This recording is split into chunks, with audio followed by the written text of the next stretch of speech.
This week on the Crisis Conflict Emergency Management Podcast. We were sort of waiting to see, okay, let's play this out. If this thing is 1918, a 1918 level, highly infectious, highly lethal agent, we expect to therefore see certain indicators happen within a certain time frame. And we didn't. In those early days, that thing should have spread like a gasoline fire no matter what the Chinese did. Okay? And what's interesting is at that time, we had a lot of public health people criticizing us and saying, no, you're wrong, this is 1918, you need to be careful with what you say, you don't want to tone it down. Because I think in the public health community at that point, they were already dealing with anti-vaccination sentiment, and their push was to drive to the end point to scare the living hell out of people into compliance. And I think that's unfortunate. That was a major vulnerability that we saw coming since swine flu. Welcome to the Crisis Conflict and Emergency Management Podcast, where we have global conversations and share perspectives about international crisis, preparedness, and how to build more resilient societies. My name is Kyle, and I will be your host. And just how vulnerable are we to the changing international environment, and what can we learn from this experience? From AI to space warfare to community development and crisis communications, there's something here for everyone. Join us for unique international conversations and perspectives into the current threats, challenges, and risks to our society. This podcast is brought to you by Capacity Building International and sponsored by the International Emergency Management Society. Today, we're joined by Dr. James Wilson, who is the CEO and founder of M2 Medical Intelligence. Dr. Wilson is a board-certified practicing pediatrician who specializes in operational health and security intelligence with a focus on the anticipation, detection, and warning of infectious disease crises. He has led the creation of several systems used for the anticipation and detection of infectious disease crisis and disasters. And Dr. Wilson was the first operations chief of the Department of Homeland Security's National Biosurveillance Integration Center and led the private intelligence teams that provided the tracking of H5N1, avian influenza, as it spread from Asia to Europe and Africa, as well as detection of vaccine-drifted H3N2 influenza in 2007 and 2014. And amongst many things, Dr. Wilson is a strong advocate for effective and accountable global health security intelligence and the need for credible and balanced threat assessments. Jim, thanks for joining us on the podcast today. Thanks again, Kyle. It's a pleasure to chat. So that was an abbreviated version of your bio. I know that you've done a lot of different things with the different sort of influenzas and viruses going around. But today I wanted to sort of talk to you about the risk communications and the warning systems that are out there. And we're all sort of living through what I hope ideally the post-COVID environment as we eventually get there. And I would just sort of love to sort of hear what you've been doing, since this really seems to be your field and where you are really invested a lot of your time in your profession in at the moment. Yeah, sort of thanks, Kyle. So I'm a pediatrician, right? And so it's kind of interesting. My clinical training is more oriented towards preventive medicine, right? So I'm always in the clinic advocating for vaccination and advocating for a healthy lifestyle, with kids to try to help folks, get on the right track to a long, productive, healthy life, right? And that translates really nicely into public health. So you see a lot of our public health colleagues who are MD or DO trained are pediatricians. And that makes sense, intuitively. But I got weirdly pulled into the world of biodefense during my medical school, believe it or not, and got recruited by the government to start looking at issues around Ebola. Because at that time, this is in the 90s, Ebola was causing some mischief after quite a long time of epidemiological silence. So we weren't getting any signals out of Africa for a while there. It had appeared in the mid-1970s, caused a couple of highly lethal, very scary outbreaks. It, in turn, those signals actually spawned a cycle of Hollywoodization, where we had a lot of movies and books written, and it was during a time when Michael Crichton had already written the Andromeda strain. So we already had kind of like this cultural thread of science fiction, and I'm a huge fan of sci-fi, right? Massive fan, right? I love it, right? And I grew up with it.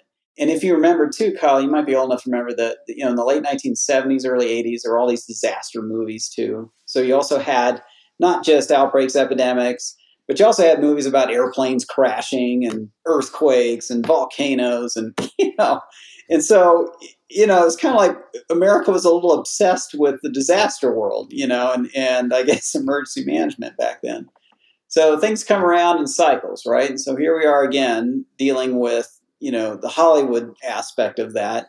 And I've been conflicted over my career where for, a quarter of a century now, I've been sort of dabbling, if you will, in this world of biodefense. And then you've got the routine pediatric sort of clinical experience. And then occasionally I get pulled off and diverted to assist with these crises, right? Or we ourselves have detected signals where we're leaning in. So so the way that I operate is I'm like a phoenix. I jokingly say we live and die with every crisis. Or a cicada, if you will, where we hibernate between crises. Because for us, these health security crises, they come and go every 5 years or so. And the moment that we engage, we are attempting to provide objective warning intelligence. And when I use the word intelligence, I'm not talking, James Bond here, although I've been referred to as a medical James Bond. That it's not that hot and sexy, okay? It really is just looking at data and saying, okay, we have a nexus of a hazard and a vulnerability that's opened up, and we need to talk about it, right? I typically am not concerned about questions of attribution on the front end of these things because and that's a whole separate conversation, but when those questions arise, it takes so much time to unpack and investigate, and it's a forensic process typically. And for us, when we detect a live fire, situation here, we need to move and we need to respond, and we cannot wait for those investigations. We cannot wait for politics. We cannot wait for bureaucratic hesitancy. We need to move. So it's very reminiscent to hurricane warning and response, where you've got a risk or a hazard, it's coming in, right? You have a vulnerability to that hazard. We are aware of these vulnerabilities. Some aspect of the vulnerability we may not be aware of until we encounter the hazard, right? But we got to start talking now, and we can't get hung up with people's hesitancy. That is, of course, balanced, just like with hurricane warning, with, hey, we don't want to overcall this. We don't want to create an unnecessary panic where somebody wants to come over and turn off the warning because they're angry, right? Because they feel like you've cried wolf. And so there's this delicate balance that we face that is, to me, almost identical to what any natural disaster warning system faces, and that is, how do you communicate warning in a way that protects your operation, your credibility, your integrity, as well as prompt, well-considered response. And I think in today's world, I mentioned the Hollywoodization of biodefense, from the 60s and the 70s, coming forward now into the present, is we do have a tremendous cottage industry of hype and sensationalism around this risk space. And when I say sensationalism, what I'm really referring to is the tendency of that social media amplified conversation always goes to apocalypse, right? So I don't care if you're talking Ebola or Zika or even HIV. I mean, these are scary crises in the beginning. Don't get me wrong. I mean, HIV, a lot of folks don't remember what that was like when it first, came onto the scene. That was a terrifying, situation, right? And there's nothing that breeds sensationalism like uncertainty, right? And we know that as warning intelligence specialists, we know that. And I'm remiss in going back and sort of reviewing. When I use the word intelligence, I'm not talking security stuff here per se. It's more, this is actionable information, right? This is information that could divert a president from his daily duties. Okay, so this is important stuff, and it does relate to national security, but not in the way that we classically consider that, right? So classic intelligence is, okay, we have information that Russia is about to invade the Ukraine. Okay, well, Okay, that's your classic intel. But the problem is the world is a lot more complex than that. And the concept of national security defies clear, clean definition. And that's why you've seen even the definition of national security evolve over the decades, right? So I got pulled in to all of this muckery, if you will, under the Clinton administration, believe it or not, Clinton too. And during that time, that administration had the foresight to look at the intelligence community actually as a partner to emergency management, actually. So you've been really busy lately in terms of with the COVID response. And so a couple of questions there, I guess. What have you been involved in with the COVID response? And then the second question being, how has this been different than what you've experienced in the past? Okay, so I'm going to flip those questions around. Okay. Because I think Sure. the historical context will help set us up for COVID. We were involved in a lot of front-end warning intelligence engagements in the past, right? So with vaccine-drifted seasonal influenza, which is not a big deal. It's not even quite a crisis. It's just we're anticipating a bad year of flu kind of thing, right? We also were involved with H5N1 avian influenza when it spread all over Asia and into Africa and into Europe, right? And I think at the time, we experienced a lot of the communication patterns that we see now with COVID. So we had a lot of preemptive experience where we were sort of expecting to see things play out a certain way in terms of risk communication. With H5N1 in particular, we had a cacophony of folks from the genomic sequencing community say, well, okay, the virus is mutating. It's like, well, okay, it's an RNA virus. We kind of expect that, right? But please explain to us so that we can put this in our warning communications what that means, right? And they're like, no, this virus is mutated. It's about to, quote unquote, go hot, meaning it's going to go into a mode of sustained human-human transmission. We are now at the front end of a pandemic and a global catastrophe.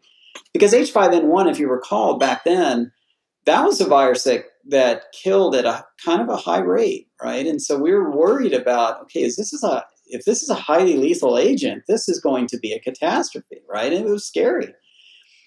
We knew, though, that biologically, a lot of these viruses do tend to adapt over time to the host, right? So it's not to their evolutionary advantage to kill everything, that it comes into contact with, right? So we had this interesting, live operational juxtapositioning of two different theories that were being communicated. One was, oh my God, we're all going to die because this thing is, quote unquote, going hot because it's mutating, versus, okay, we're kind of waiting to see if this thing starts to cool down and maybe adapt. And that to me was the far scarier prospect, because then it was more difficult to detect the signals, because humanity has a bias to report death over morbidity. So the more that the virus sort of adapts and causes milder disease over time, the harder it is for us to see, what's going on with the infrastructures that are involved with response, right? And for us, the infrastructures were always the hospitals, right? So we now take it for granted that we're hearing about hospital admissions of COVID. But for decades, we've been monitoring the planet for hospital admissions for unusual disease. I mean, these were one of the critical indicator sets that we've been using. So fast forward to swine flu in 2009, we did see indications of unusual disease in Mexico. We communicated that up to the government. At the time, we were not on contract with the government. And so I think that played somewhat of a role in the failure in warning communication. We did notice hesitancy at CDC. I mean, I had personal friends and colleagues at CDC who were trying to say, hey guys, what are you paying attention to today? Whatever it is, you need to pay attention to this right here in La Gloria. We've got a situation here in La Gloria in Oaxaca State that this doesn't look right? They are trying to do a SARS rule out. Their ICUs have patients that they cannot diagnose, and it's a respiratory disease.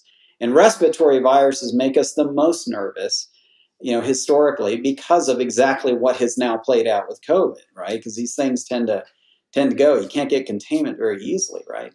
But back then, we noticed that there was a lot of hesitancy to warn the public, that they were waiting for verification, ground truth. Meanwhile, President Obama was physically in Mexico City, and we weren't paying attention to that thread. We weren't involved in that piece of it. So maybe that played a role in hesitating to inform, because if the president stands in Mexico City, we don't want to send up this huge international, flare saying Mexico has got a situation with a health security risk, right? So I understand there are other things to consider when trying to provide warning.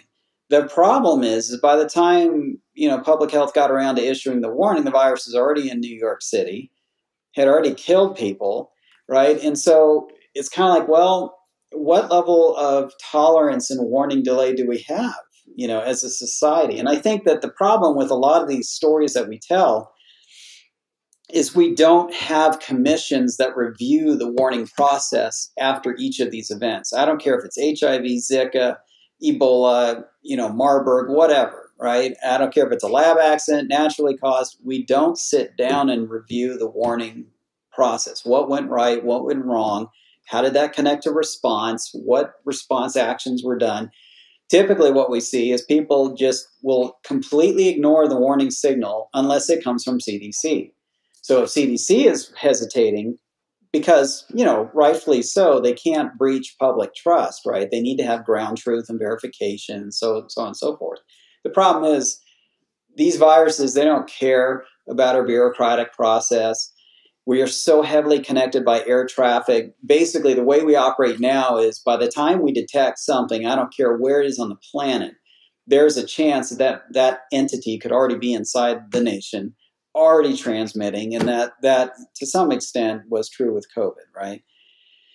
So the pain and suffering that we felt through swine flu is that we felt like that was a warning failure.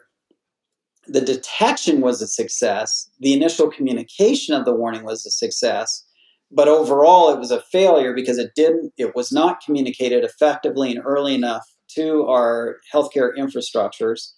I did get on the phone at a point in the process. There were about 2 weeks there where we were trying to get a warning to punch through. And I finally took the initiative just to get on the phone and call the state epidemiologist of Texas and Arizona and California and just say, hey, guys, if you haven't heard the word, there's something going on in Mexico, and it might already be in your state, right? And as we know in hindsight, that indeed was the case. But I couldn't get any state epidemiologist to pick up the phone and answer my call. And so, that our company that at that time provided that warning, that was Veritech. That was a $10 million venture-backed company. We had 50 full-time analysts who were highly specialized in this discipline. The company folded. We couldn't get the feds to do a contract. And then later people criticized WHO for calling swine flu a pandemic, saying it wasn't so bad after all. I mean, so it's like damned if you do, damned if you don't. And so that was a bitter lesson, right? Fast forward now to COVID, different team, different company, same analytic discipline. This time we said, you know what?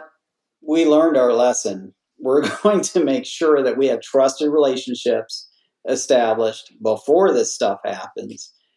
And I was very fortunate to, develop a good professional relationship and friendship with an emergency manager who's in charge of our hospital infrastructure in the state of Nevada, Chris Lake. And Dr. Lake has a whole bunch of experience with, in the paramedic community and firefighting community. I mean, a lot of different experiences in his background. And so when all this stuff started going down in Wuhan in late December 2019, there was a couple days there where we did our duty, and what we were doing was we were benchmarking that we recognized the signal in Wuhan and that we had prioritized that signal among thousands of other reports of outbreaks and disease activity throughout the world, that is the one report that we're going to talk about today. And we punched out a public message to WHO. We punched out a public declaration on LinkedIn, including notation that that San Francisco was connected by direct nonstop air traffic to the tune of thousands of passengers a month with Wuhan. And this was on January 1st. So we're talking New Year's, right? So you want to also keep in mind that even public health, they take time off. This is the holiday, right? And of course, all these things happen on the holiday, right? It seems. Friday night at 5 p.m., that classic dynamic, right? So what we're doing when we communicate on social media, there are a lot of things going on. When we hit the send button or the post button on LinkedIn, there's specific purpose in that.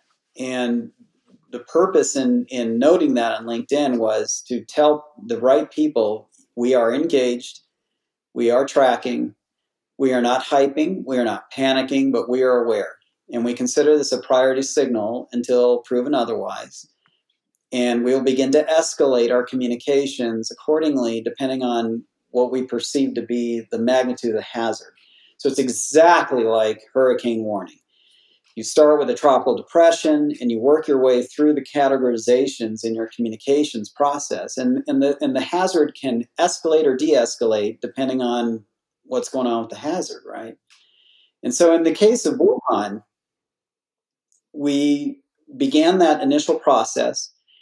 We did not encounter a lot of sensationalism or hype or people trying to blow things out of proportion in those early days. And that was a golden hour, a golden period, right? Because we weren't harassed, right? For lack of a better word. And we were able to start that dialogue. So it was really January 5th that I got on the phone and called this emergency manager who's in charge of our hospitals, because there's a time delay with this stuff. There is. And if I lived in San Francisco, it'd be an entirely different. I probably would have put the call the day that we detected it, right? Or within 24 hours, because San Francisco is connected.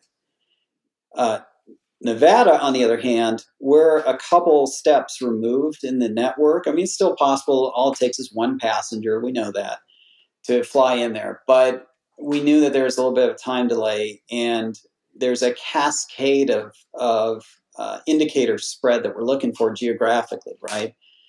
So we have a situation in Wuhan, but then, and they have uncertainty in their reporting. We might be concerned about whether or not the Chinese are hiding things. Yeah, you know what? That goes with the territory. I've been monitoring China for decades. But we were sort of waiting to see, okay, let's play this out. If this thing is 1918, right, a 1918 level, highly infectious, highly lethal agent, we expect to therefore see certain indicators happen within a certain time frame. And we didn't.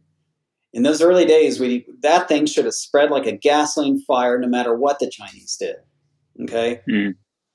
And what's interesting is at that time, we had a lot of public health people criticizing us and saying, no, you're wrong, This is 1918. You need to be careful with what you say. You don't want to tone it down. Because I think in the public health community at that point, they were already dealing with anti-vaccination sentiment, and their push was to drive to the end point to scare the living hell out of people into compliance. And I think that's unfortunate. That was a major vulnerability that we saw coming since swine flu. We had watched the spread of anti-vaccination sentiment in social media among physicians even, right? So I was embedded in closed physician networks, like, I can't name names, but there are a couple of well-known companies, they're like LinkedIn, but they serve physicians, right?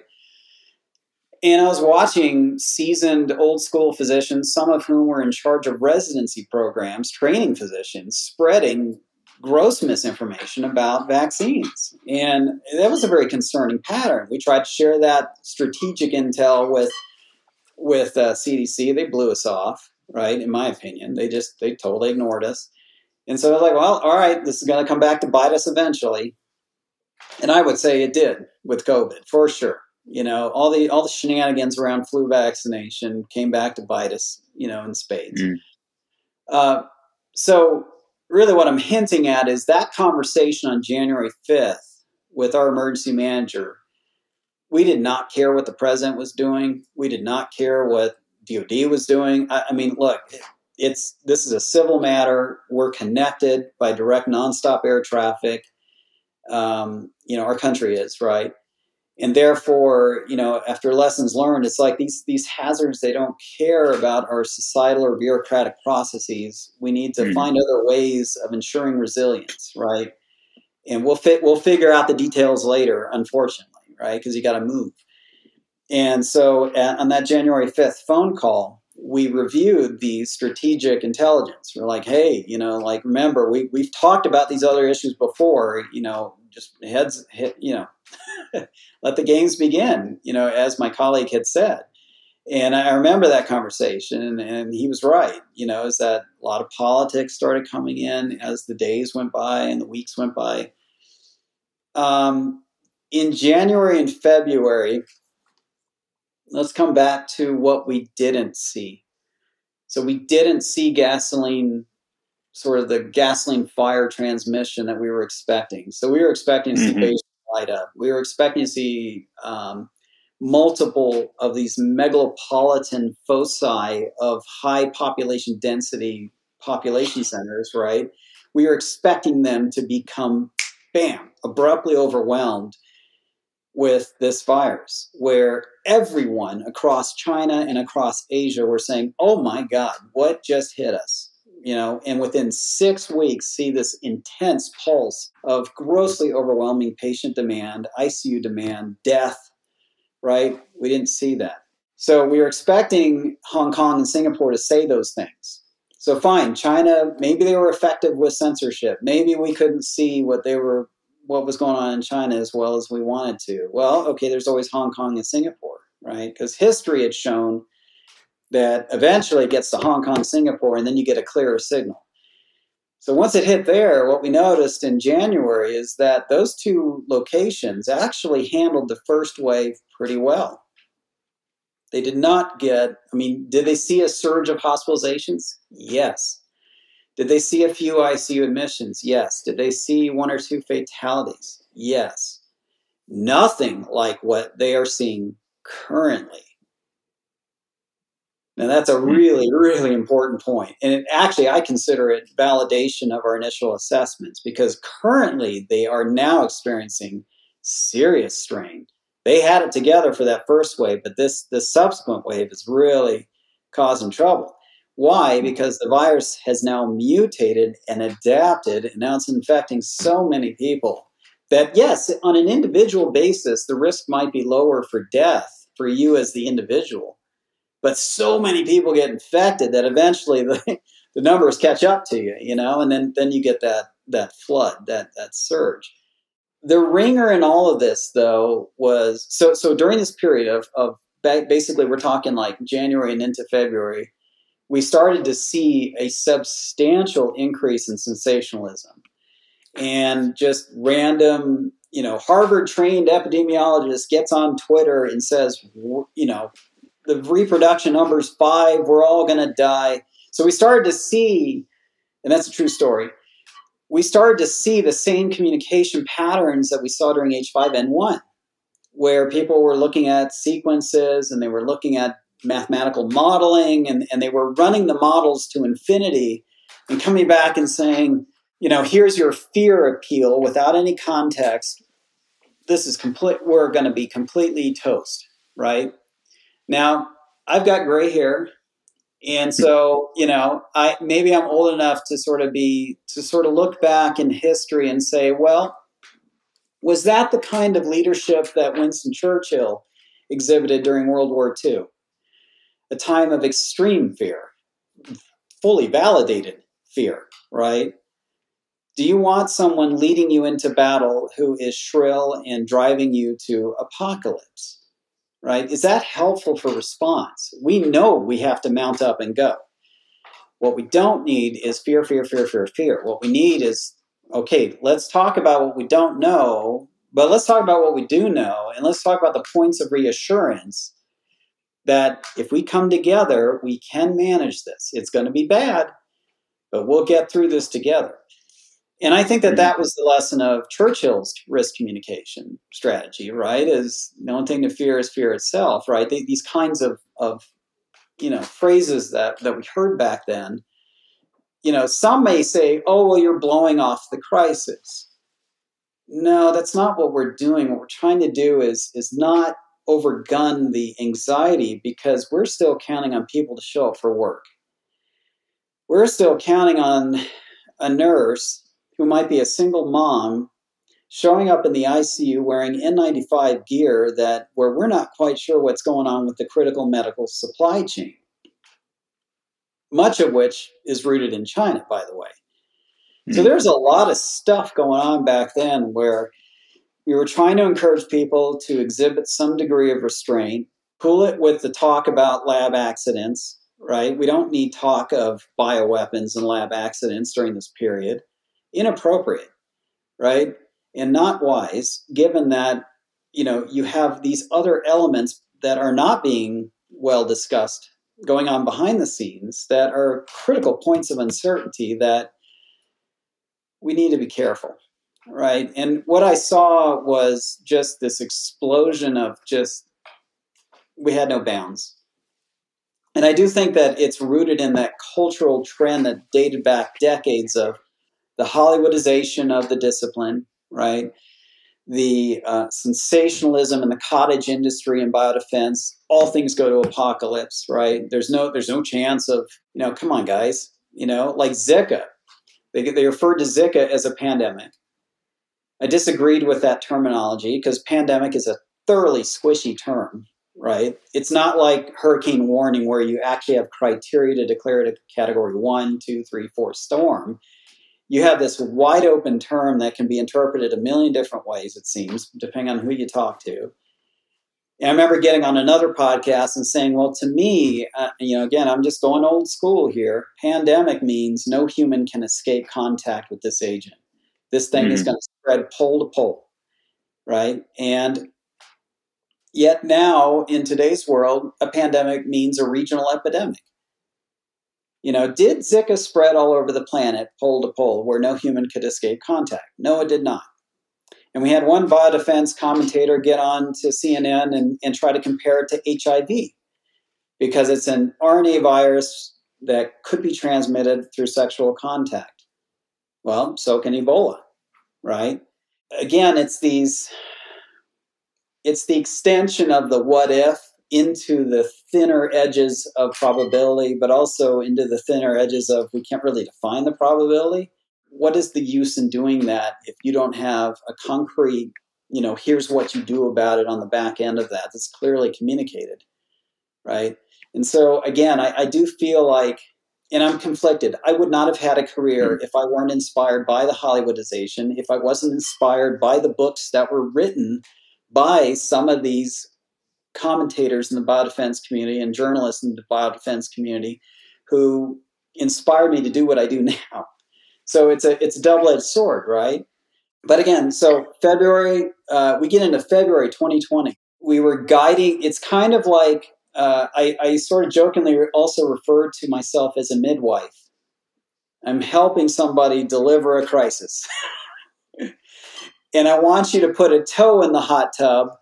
We don't want you to cannonball into the hot tub, right? Like, let's ease into this. We have time to ease into this, but let's talk about how this thing is evolving, right? And so it's similar to hurricane warning, because you do have a graded level of response that relates to graded level of threat, right? Or risk, if you will. And I know I'm mixing my terms here.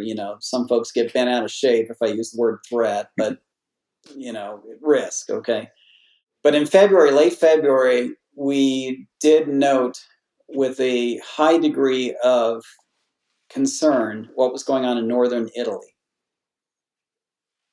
So before northern Italy, we noticed that the virus had penetrated the ICU network in the Netherlands. And we went on a brief high alert because we were expecting to see SARS. We were expecting to see healthcare workers infected, the ICUs to get abruptly overwhelmed, and then the Netherlands to go sideways with social and economic disruption. Okay, and when that didn't happen, we sort of reassured. Okay, then we saw Bavaria. Right, Bavaria had a little outbreak, and it was on the ground for a while in Germany before they really realized what was going on. The report back from the Germans is these people were hospitalized mainly for observation, but generally speaking, they were pretty healthy. That was reassuring, right? So we were watching for these critical indicators, but we weren't seeing them. And then northern Italy, it's like, holy cow, what the heck just happened there? Like, bam, it did look like 1918 all of a sudden. So you had confusion, right? And I do think it's worthwhile to come back later, years from now, when all the emotions have died down, and really, we need a Mr. Spock to come in the room, no emotion, and really look at the data and look at kind of how this thing unfolded, because there are lots of lessons here for the future generations to learn from this process. Because, we don't want to assume things, we don't want to blow things off, but we don't want to overcall things either. We need a balance. And getting that balance is, and I hope the listeners are hearing this, is bloody hard. Really, really hard to do. And maintain credibility, right? And maintain trust, because you already are dealing with, going into this, a public that's anti-science, anti-vaccination. Dangerous, right? Yeah, I think that there's one of the things that we sort of picked up on in the last couple of years, for sure in the last couple of years, and more so in, let's say, the last 6 months or so, is sort of the issue behind, you have a crisis coming up. In this particular case, it was a pandemic. You could use any other sort of, try predicting earthquakes or something, right? Sure. So you have this sort of, prediction coming up. You have to balance the, like you said, the trust, public trust, credibility of the organization, and then giving advice to people, and in terms of communicating that risk and sort of threats and the hazards and everything else that go along with that. And I think one of the fundamental problems was, this wasn't an acute issue. This was more like being, we're going into the second year now. This has been a chronic issue. It's coming in waves. And along that process, one of the things that we tend to discount is that we're learning every day, which is changing the information. And everybody, when the first messages were coming out, we're just absolutely certain, this is absolutely 100%. This is what's happening. And nobody seemed to be able to really sort of grasp the idea like this is something that's evolving all the time. And so in terms of messaging, what I think one of the things that sort of undermine public confidence, if I'm going to make my point here, is one of the things that's undermining public trust and public confidence in the messaging and the risk communications is the fact that, it's a moving goalpost, right? And there's always an expectation that you know what you're doing and you're saying the right thing, so it's like, this is your job. You have to be able to understand this so that you can tell public what to do. And then at the same time, it's like, well, on Tuesday afternoon at 2:00, yes, this is the answer, but on Friday, it could be something else. So there was sort of zero tolerance for being a human trying to predict things. And and the messages just keep changing. And so once you learn, once you evolve, then you change, then people go, oh, see, they didn't know what they were talking about in the first place. And that's what I sort of see. The longer we go on in this, the more that the situation changes. And then we have this sort of dynamic between, the evolution of advice, the evolution of expertise, and the changing messages, and then the public sort of saying, well, see, I told you so because in January 2020, you said it was this. Yeah, and I still have people come back and say, well, you were dead wrong, and I was like, if you were listening to what I was saying, and if you had communicated with me at the time, I tried to keep saying to you, as of today, this is what our assessment is. But that may change in the future, right? And that epilogue, if you will, of point made was consistently ignored. I mean, just people didn't listen to it. I would say in February, though, by February, we started to see the rise of politics, right? The Democrats and the Republicans fighting. Mm-hmm. That to me was utterly counterproductive. And to this day, I'm angry about that. I think that was poor leadership on everyone's part. And, and we're not a political organization. I refuse to be political about this. We had lives to save. We had a country to protect. Put all that stuff to the side. I don't care what other social issues we have, put it to the side. We need to focus on this. And part of the reason for that, for my belief of needing to take that mentality, was grounded in 1918. And I've investigated bioweapon attacks. I mean, one of the common themes that we have seen that enables a community to navigate through crises like this is they were already united with common purpose. And in 1918, our country was united in common purpose to prosecute World War I. All right. And I think that was a major point of strength that helped them be prepared for 1918 in an era where they didn't have, sophisticated hospital infrastructure. They had no antibiotics really to use, or antivirals, I should say. They did not have access to a vaccine. They had to just simply take the hit, right, and somehow manage their way through that. And I think that's a side of the 1918 story that you'll find that the academics often don't really like to focus on, is let's talk about what actually, like if we were to give kudos to the people of 1918 at that time, what would we say? Well, they rebounded like that. Their economy rebounded. And there's all kinds of reasons for that we can explain academically. But I think the public health folks are very reluctant, I find, to look at the other side of the equation, which is our species inherently is incredibly resilient. So we did a lot of studies looking at endpoints in health security crises. What is the true apocalyptic endpoint? Do we have any historical examples of what the utter worst case scenario looks like?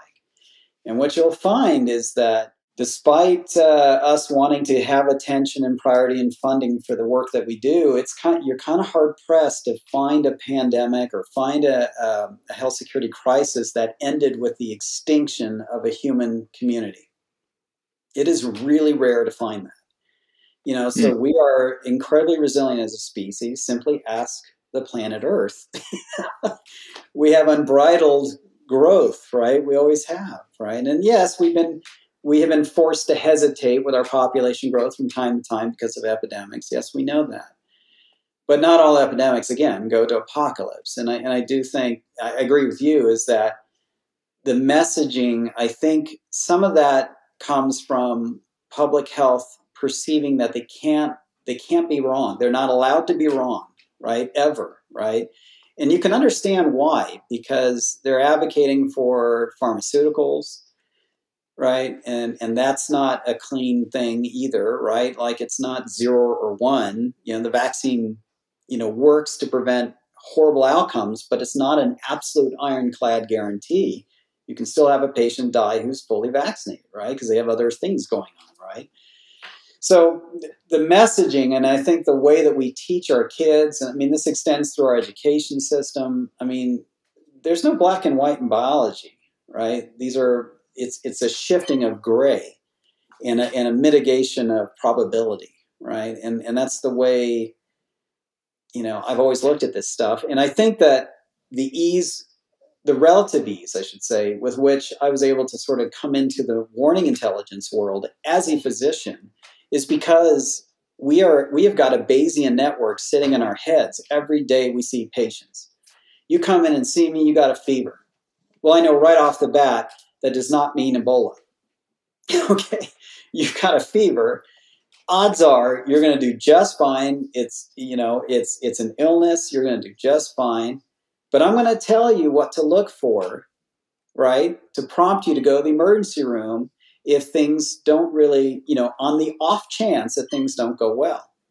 And it's the exact same sort of process. Is one indicator does not equal pandemic. It's a pattern of indicators that evolves over time before you start to say, geez, or is our luck about to run out? So going back to Northern Italy, when we saw that, I remember having a phone call again with my buddy, and we were having daily phone calls, right, up to that point. But I said, hey, listen, You know me, I'm not going to hype things. I don't believe in panic. But if you're hesitating to do anything in preparedness, now is the time to stop hesitating. Because either A, we were dead wrong with our assessments, or B, something has changed with this virus. It has mutated. It's adapted, because I am really concerned with what I'm seeing. So what we saw in Italy was they capped out. They completely blew their capacity. It was pretty impressive to see. And I to this day, I feel so blessed that the Italians shared their data, but also sad for them. That was a horrific thing to see happen. At the same time, New York City was seeing an incursion that was pretty impressive as well, reminiscent of what Northern Italy was seeing in terms of just the abrupt overwhelming of the hospitals and the overwhelming of the ICUs, and then the bodies piling up faster than we can get them into the grave kind of thing, right? And I remember there was an emergency manager in New York. We were trying to, again, we're still trying to tone down the hype a little bit, because this is getting scary, but we don't want to overdo it. We got to take a Winston Churchill approach here, because this could get ugly, and we need all hands on deck. We don't want people staying at home and being afraid and not showing up to take care of these patients, right? And I remember a New York City guy coming back and saying, this is an example of crap intelligence, that this was a bad warning.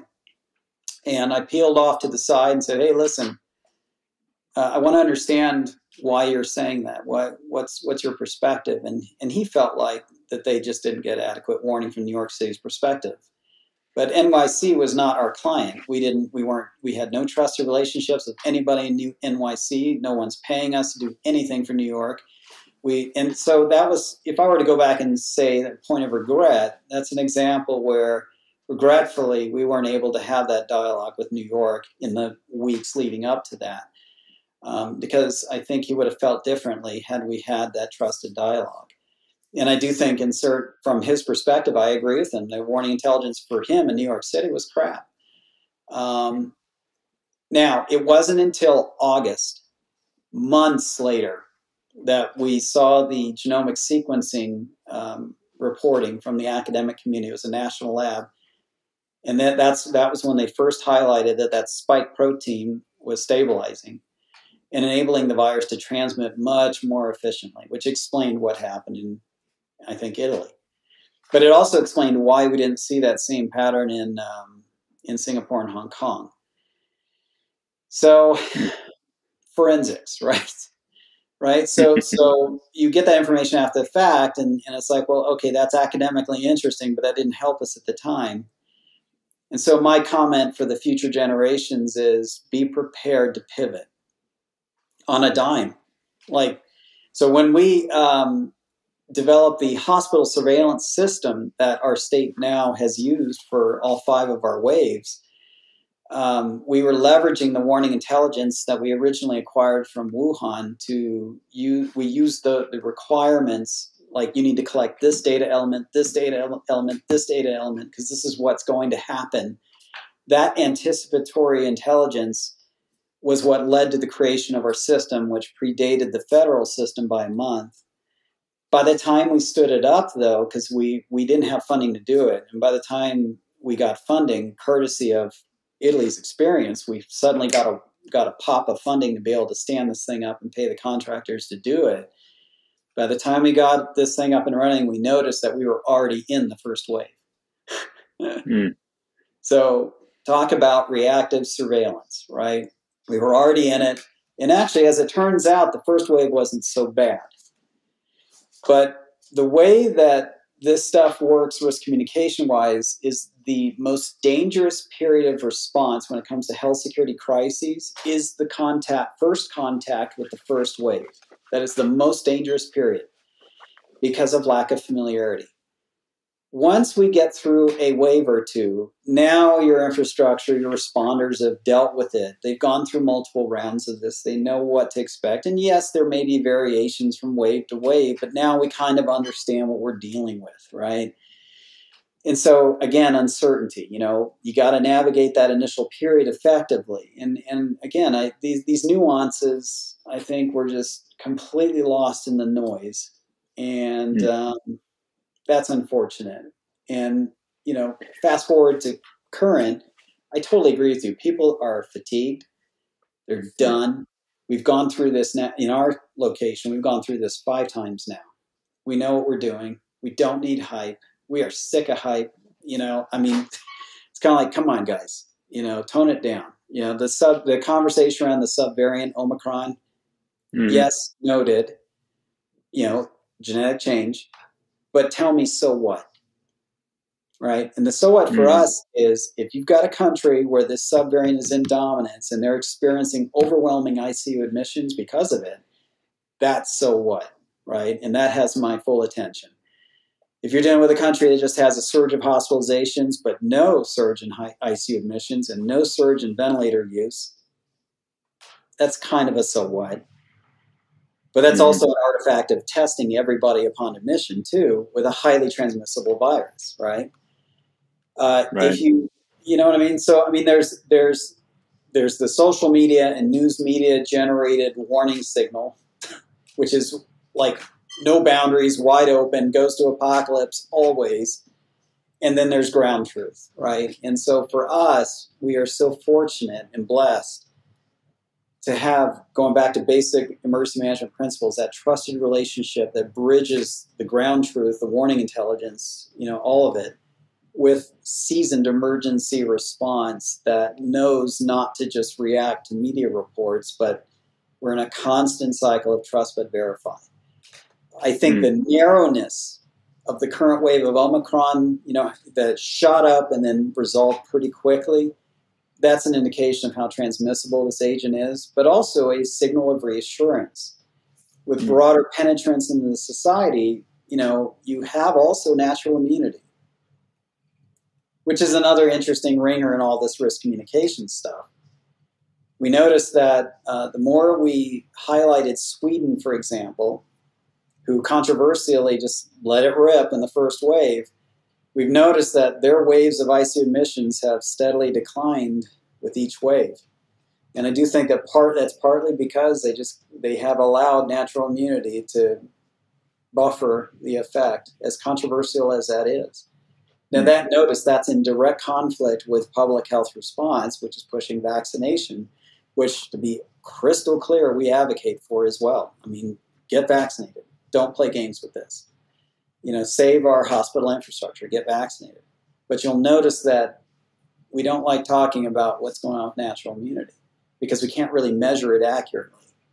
And so lots of conflicting stuff, and we don't want to interfere with public health, right? So we're kind of caught in the middle here at this point in the pandemic. So when we're talking about all this stuff, and thanks for sharing all that information, I'm sort of struck by the aspect of, what does the future hold in terms of the next crisis? Yeah. And so having lived through all these different, experiences with Ebola and everything else, and through Corona now, what would you recommend to people in the future to clarify their messaging and to be able to break through these sort of obstacles that you've experienced? Well, I think the first step is we need a COVID commission. And I know it's impossible to have a COVID commission without some element of politicalization. We're not we're not naive, but I do think you need to have that, and it's concerning that we still don't have that.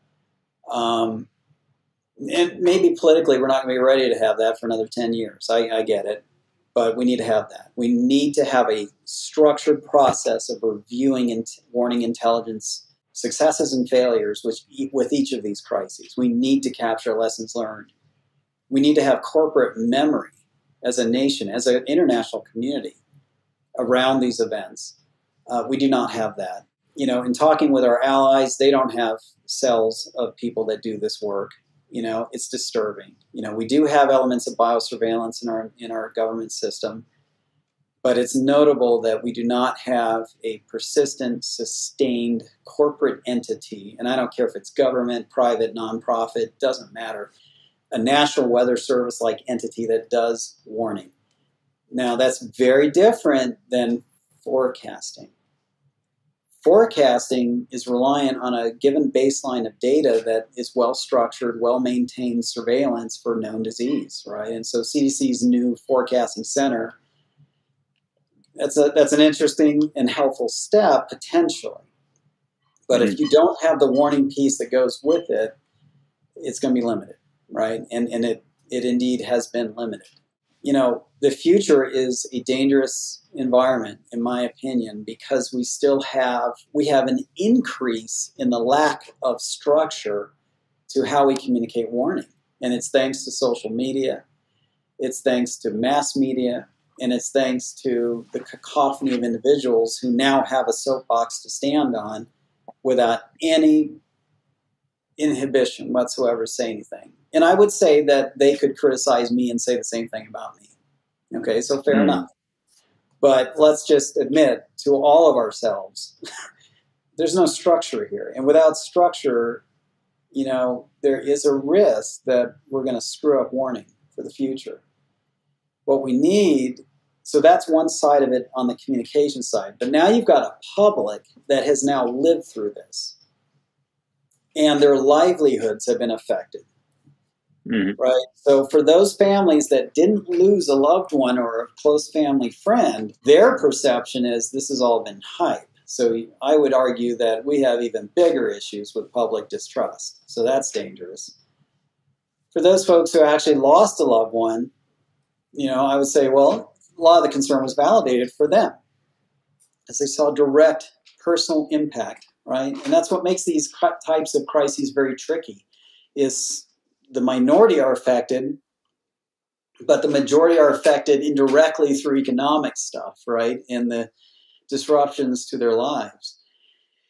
So it's very, it's tricky. And so who do you trust in the future? We don't have a Winston Churchill anymore. We need an organization we can trust. And I don't know how we achieve that, honestly. Yeah, and I think a lot of it in terms of social acceptance, in terms of accepting the reality that, how can I say this in a polite way? Government is fallible, right? People are trying to do their best, and we shouldn't always just assume that there's the 100% correct answer every single time, right? Absolutely. And so that's where we have to sort of accept, like, there's people that are in those positions that are responsible for these things, to make an assessment, to take the data, to provide these warnings. But it may be fallible at the end of the day. That doesn't mean necessarily run out and do your own science and try and figure it out yourself. But you have to sort of rely on people who are in those positions. And then to be able to have a certain amount of trust, you have to extend that trust. And then at the same time, that trust has to be sort of reciprocated by government agencies or officials being able to say, look, we're reading this as we have it today. And, like you did. And this is what we understand today, but this could change. And when it changes, we'll tell you. And we have to be, sort of adult about that conversation. But I think certainly the last couple of years has changed the entire relationship then between authority and then people who are listening, and the whole warning system and everything else that we're using. And like you said, what has social media done to undermine our public warning and communication systems? And is it more or less effective than what it used to be? It's a very interesting question. It is, and it's not really a clear answer. I mean, I think your gut feeling is, oh, well, it screwed everything up. Well, but on the other hand, it empowered me to very publicly give indication that we were rolling up on a situation, and a lot of people saw that. Thousands of people saw that. The right people saw that, right? And so I think that it also empowered us to be maybe a little more resilient, even though maybe our national leadership was not prepared to engage. And so that is that's another elephant lesson in the room here that's sort of sitting there very quietly, is what I'm describing to everyone in your audience here is we did not wait, and we moved completely independent of the established authoritative system to promote resilience, because we had to. We did not It's kind of like that old Navy mantra of lead, follow, or get out of the way. Well, we led. And we did not hesitate to do it because we had the prior experience and training to do so. And people can pick at various aspects of what we did, but looking back on it, we did the best we could with what we had, and we don't regret it. And I dare say that most of my team members will go to their graves thinking that, well, we did the right thing. The politics aside, right? And I do think that's a major lesson as well, is that we need to learn to drop whatever extraneous external stuff and learn some national focus, national priority, right? But that's a lesson for any nation, right? Because I guess I was a little reassured to see, I mean, it's still dismaying to see, but our colleagues in Australia had a real rough time with this. So we weren't the only ones, okay? And Canada right now is having a rough time with this. We're not the only ones. So I think that, too, let's be a little forgiving that we're not the only nation that truly struggled with the right way to handle this politically. Sure. But, Well, hopefully we learn from this entire experience. That's the idea there. So, Jim, I want to thank you so much for coming on to the show today and sort of sharing your experience and your insights, especially in terms of, the medical intelligence piece and warning and communications. I think that's extremely important moving forward in the future, and we're still living through it today. So, thanks so much. And if somebody wants to get in touch with you or find out more about your company, where can they find you?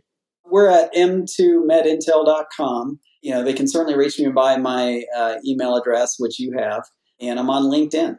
So just look me up on LinkedIn, and I gave you the web address for that. Just watch out for our posts. I think once the dust settles a bit more, maybe in the next, we're going to wait a little bit, maybe another year or two, look out for trainings from us. We have trained people how to do what we do. Because we do have a belief at this point that it's better to teach people how to fish than to fish for them. And I really, after years of doing this, that we're at that point now. We all need to, as a global community, need to be on the same page as to what these critical indicators are that we're using to cue us to these events. They also need to understand what the indicator cascade pattern actually looks like. And so very similar to, again, hurricane warning, like this is what you watch out for. This is what a tropical depression looks like. This is what a Cat 1 storm looks like. This is what Cat 2, 3, 4, right? Or the tornado Fujita scale. I think we need to get to that point. I think right now it might be premature because I think everybody's sick and tired of talking about COVID. But I think for the future, we need to get to that. All right, great. So we'll add all that into the show notes so everybody can take a look. But Jim, once again, thanks for joining us. Thanks, Scott. Always a pleasure. This podcast is brought to you in partnership between Capacity Building International and the International Emergency Management Society. You can join teams today at tiems.info. That's tiems.info. And also sign up for the International Emergency Management newsletter by CBI at capacitybuildingint.com. Is there a topic you would like to hear about? Or are you a functional expert and want to be featured on our show? If so, reach out to us at info@capacitybuildingint.com and let us know. Thanks again for listening, and see you next time.